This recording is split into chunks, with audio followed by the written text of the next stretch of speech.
Greetings YouTube, I'm Jordan with Destin Decisions, and I just wanted to make a quick video, give you a little update on where I'm at, what I'm doing. Uh, I'm not really good at this YouTube thing and I really don't enjoy it, so I've probably said that 100 times. The last video that I made I've already taken down, but this one I'll probably leave up for a while. I don't know if I'll even take it down. It kind of is what it is. I left for Uganda on the 5th of January. I'm recording this video, I think it's the 11th of January now. It took me about 3 days to get here. I flew on a plane to Dubai. In Dubai, that was like a 14-hour plane ride. And then I had a 10-hour layover in Dubai.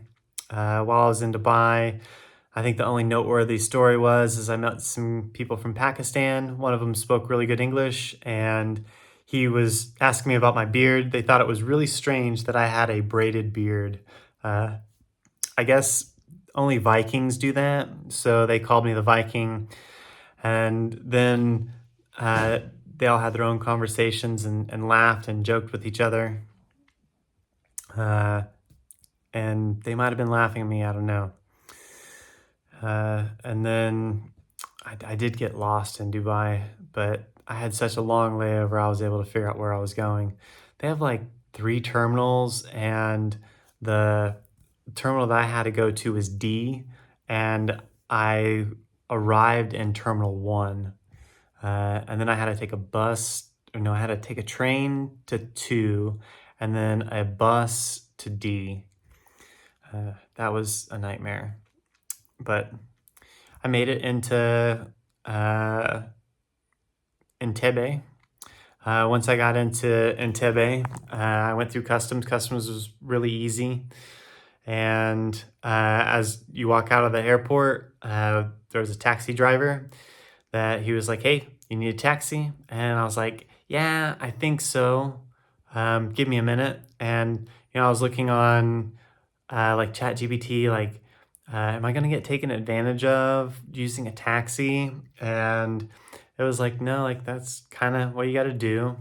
So I had to take a taxi to Kampala, and then I was like, yeah, I only have United States money right now because Dubai didn't have any Ugandan money. And he's like, "That's fine, it'll be 40 bucks. And that sounded like a lot. But he did everything. He carried my bags. Like, he insisted that he carried my bags. And I was like, "No, I really want to carry my bags." And he's like, "No, I insist." And he carried my bags. I still got to carry my laptop case, which was where my most expensive stuff was anyway. And then, he was asking me like where I'm going, what I'm doing, how long am I staying. And he was really friendly, and he spoke really good English. His name was Victor. I highly recommend him. And he took me to a bank so I could get some money. And then he took me to a mobile store because I have 2 phones and I was going to get on the Uganda network. They had some problems at the place that they took me, and then he had to go to another place, which was able to use an eSIM. It was different. I got it set up. I think I'm just going to bite the bullet and just pay for really expensive international data and minutes and stuff. I hope it's not going to break me. Yeah, I'm crossing my fingers there.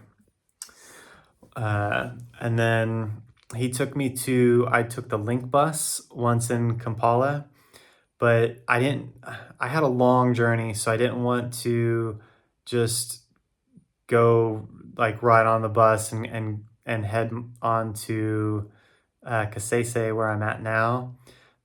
So he took me to the Link bus area. He walked up there with me, got me my bus ticket, and all these times he's asking me how much did they charge me, and what change did I get. and he's being like, it seems kind of invasive, but he was making sure that they were not taking advantage of me. And none of them did take advantage of me. But it's good to know that he had my back. So taxi, completely worth it. Then he took me to a hotel that was near the Link bus, and he made sure that they were able to, get me a ride in the morning to make it to the Link bus. And I stayed in the hotel for the night. Had goat stew and uh, I'm not really good with the names. I've learned so many different things like since I've been here, and I've had a really long day today. It's past 10 o'clock. I'm trying to record this, and I got up at like 6 o'clock. Uh, so it's hard to remember all this stuff and talk about it and that sort of thing. But it was a really great meal. Slept, then got on the bus. Bus ride was very long. It was like 10 hours. During the bus ride, the kind of funny story there was we stopped like in the middle of nowhere, and like a few people got up and they got off the bus. Like this whole time, they speak their own language, which is like Ugandan. I think it's Lugandan is what they call it. Uh, and I asked the person that was sitting next to me, "Is this a bathroom break?" And he was like, "No." And he kind of was like mad that I asked that question, and I didn't understand why. That's because when they hear bathroom, they think I want to take a shower. I didn't realize that. So after, everyone gets on the bus and I realized that, yeah, that was just a bathroom break. When the guy came back to check the tickets, because they check the tickets after every stop to make sure that everyone's on there, they haven't missed their stops and that sort of thing. I asked, when the next time I could use the toilet, because I realized at the time that the word I'm looking for is toilet, not bathroom.